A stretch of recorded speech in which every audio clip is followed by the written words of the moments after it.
Donc, j'insiste lourdement sur ce point, nous avons modifié notre schéma en le faisant basculer d'un tiers. C'est-à-dire que, tout à l'heure je parlais du fait que la solsticialité précédait l'équinoxialité, mais là il s'agit de dire que la troisième phase de la saison, qui correspond aussi mutable, est en fin de compte le début du cycle suivant, prépare le cycle suivant.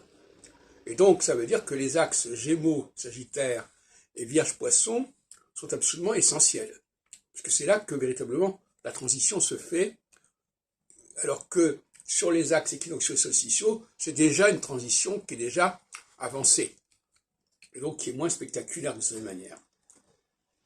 Et d'ailleurs, nous avions remarqué, au cours de nos travaux depuis longtemps, qu'effectivement, le commencement au début de l'équinoxe et solstice n'était pas totalement satisfaisant, et que beaucoup de choses s'étaient déjà produites en amont.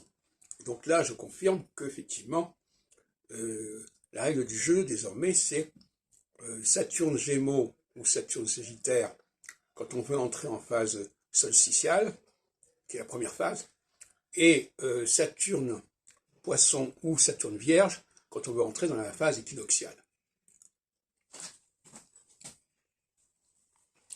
Alors, il faut aussi tenir compte de la rétrogradation, qui est un point extrêmement intéressant, en quelque sorte, qui fait que Saturne peut entrer dans un nouveau cycle, dans une nouvelle phase, et puis en ressortir. C'est le fameux phénomène de rétrogradation qui est bien connu, qui est un phénomène de perspective, ce qui ne correspond pas à une réalité astronomique, mais c'est une réalité visuelle. Ce qui montre bien d'ailleurs que nous avons un rapport visuel avec les astres. C'est-à-dire que c'est notre perception oculaire, en quelque sorte, qui détermine notre comportement. Et ça, c'est un point absolument essentiel à comprendre.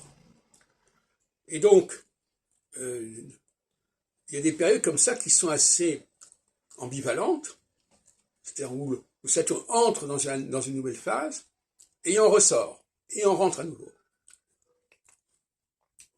Et donc, les praticiens doivent tenir compte absolument, avec beaucoup d'attention, de cette question, de ce phénomène.